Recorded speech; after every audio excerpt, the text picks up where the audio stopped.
phần ti không phần ti ở đây Mấy ơi mày ăn ti mày ăn ti mày ăn ti mày ơi anh khu quái nha. Em nó khô mình khoe con nào thôi. Mấy ơi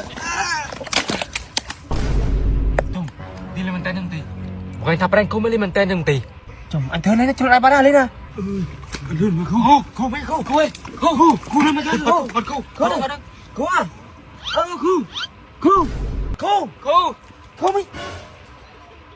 anh mất họ anh Trần đừng đai thôi khua Trần anh thấy nè lên phơi phơi Trần cô đừng ti lên con trai thăm cô bao giờ đi mất rồi Anh Hà kìa.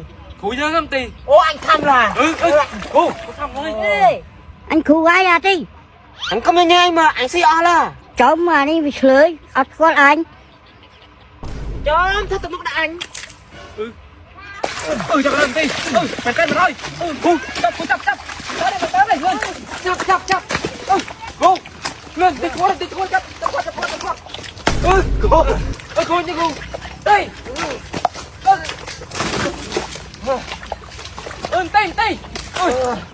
ti cô phần ti phần chủ ở đây mấy ơi mày ăn ti mày ơi mày ăn ti anh khu quái nha. Em nó khô mình khoe con nào thôi. Mấy ơi Tung đi lên tên đừng ti bukan thap rank không mới lên tên đừng ti Chồng anh thơ lấy cho lại bắt ra lên nè. anh lên mà không mấy không ơi cô lên mà tên cô à. Anh lên cái mơ lên. cô mày cô ơi Anh lên cái mơ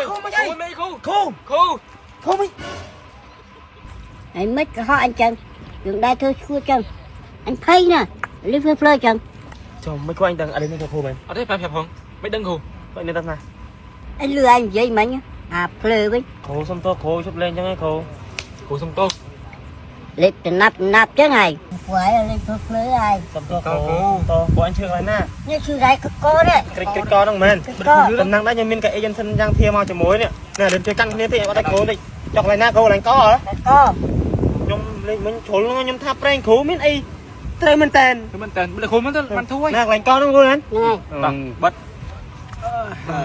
แต่บัดวันนั้นเรื่องโทรเขาก็ยันสัญญาณเทียนนี้สำหรับอมปูเมนยัยตาแต่ก็อาซาชื่อจอกได้จอกเจิงนะเปยบไอ้อะก็ถ้าบัดเตอร์ดังบ้านโทรมงเขาละออครั้งมันเต้นสำหรับเนี่ยได้ชื่อสลักไอ้สลักเจิงนะชื่อจะอังชื่อจะไอ้ชื่อมาบนมกไอ้ก็ถ้าบัดบ้านตักออเขา chụp lan chụp đây chụp trước đâu có เนี่ยเขาจะเผยมองเขาอันชื่อจอกได้จอกเจิงนะเปยบก็ถ้าบัดเตอร์ดังบ้านโทรมองละออปรามันเต้นมองก็ยันสัญญาณเทียนนะก็อันจะเผย